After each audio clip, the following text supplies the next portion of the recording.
Koh-Lanta, le combat des héros, TF1, les aventuriers ne sont pas au bout de leur surprise. En effet, dans ce nouvel épisode, diffusé vendredi 4 mai 2018, c'est en binôme qu'ils vont jouer le jeu de confort, l'épreuve d'immunité.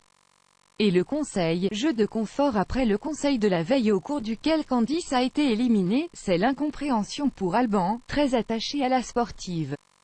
De son côté, Jérémy, qui formait un duo avec la jeune femme, semble relativiser.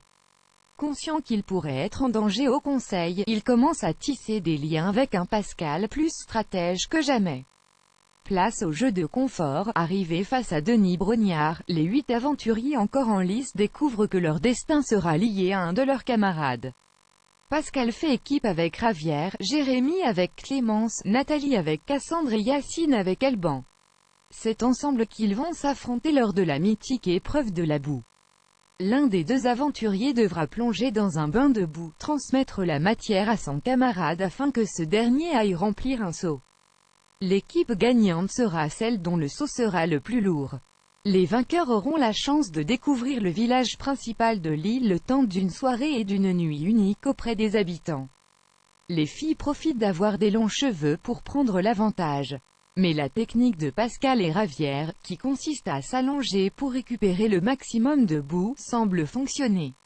Les jeux sont serrés entre les deux duos qui doivent alors recommencer l'épreuve afin d'être départagés.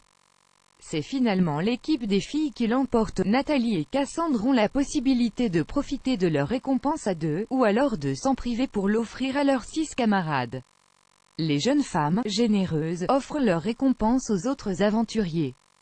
Tandis qu'elles regagnent le camp, Pascal, Ravière, Jérémy, Clémence, Yacine et Alban prennent l'avion pour rejoindre l'île principale des Fidji, pour se retrouver dans un univers complètement différent dans la montagne, au bord d'une rivière dans le village de Navala. Sur place, ils dînent, pêchent avec les habitants et profitent d'une superbe nuit loin du camp. Alors que tous semblent ravis, Yacine n'est pas dans son assiette. Très préoccupé par son avenir dans l'aventure, il reste sur la réserve. Le soir venu, alors que Pascal se lance dans un monologue, Yacine lui demande d'arrêter de parler afin que tout le monde puisse dormir. Une remarque que Pascal a bien du mal à accepter. Épreuve d'immunité. Avant l'épreuve d'immunité, les aventuriers se liguent contre Yacine. Pascal, Cassandre et Ravière, qui étaient ses alliés depuis le début du jeu, lui trouvent désormais des défauts. Ils estiment que l'aventurier n'assume pas, se désolidarisent d'eux et évoquent l'affaire du faux collier. Ils se mettent d'accord, avec Nathalie, pour voter contre Yacine et faire croire qu'ils éliminent Jérémy. Pour sauver sa peau, Yacine, conscient d'être en danger, doit à tout prix gagner l'immunité. En duo, les aventuriers doivent faire tenir, à l'aide d'un pied chacun, une boule en équilibre sur une rigole. Les binômes sont tendus. Et peu après le début de l'épreuve, Nathalie et Cassandre, Yacine et Alban ainsi que Jérémy et Clémence font tomber leur boule à cause d'un coup de vent trop violent. Pascal et Ravière gagnent alors l'épreuve, ils sont donc intouchables au conseil de ce soir. De retour sur le camp, Pascal et Ravière fanfaronnent tandis que les autres ruminent. L'ambiance est particulière entre les aventuriers. Yacine qualifie amicalement Ravière de « patapouf ».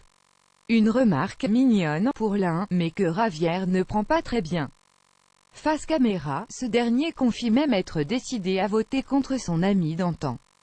De son côté, Pascal confie voter contre Alban dans le but de « sortir le binôme qu'il forme avec Yacine ». Se sentant en danger, Yacine va à la recherche d'un collier d'immunité. Sans succès, le conseil. Jérémy et Cassandre possèdent tous les deux un collier d'immunité mais font le choix de ne pas s'en servir. Et ils ont eu raison. En effet, aucune voix n'a été comptabilisée contre Cassandre et seulement 2 voix contre Jérémy. La totalité des autres bulletins désignaient Alban. Le binôme éliminé est alors celui d'Alban et Yacine. Le duo se sent trahi par ce qu'ils pensaient ses alliés.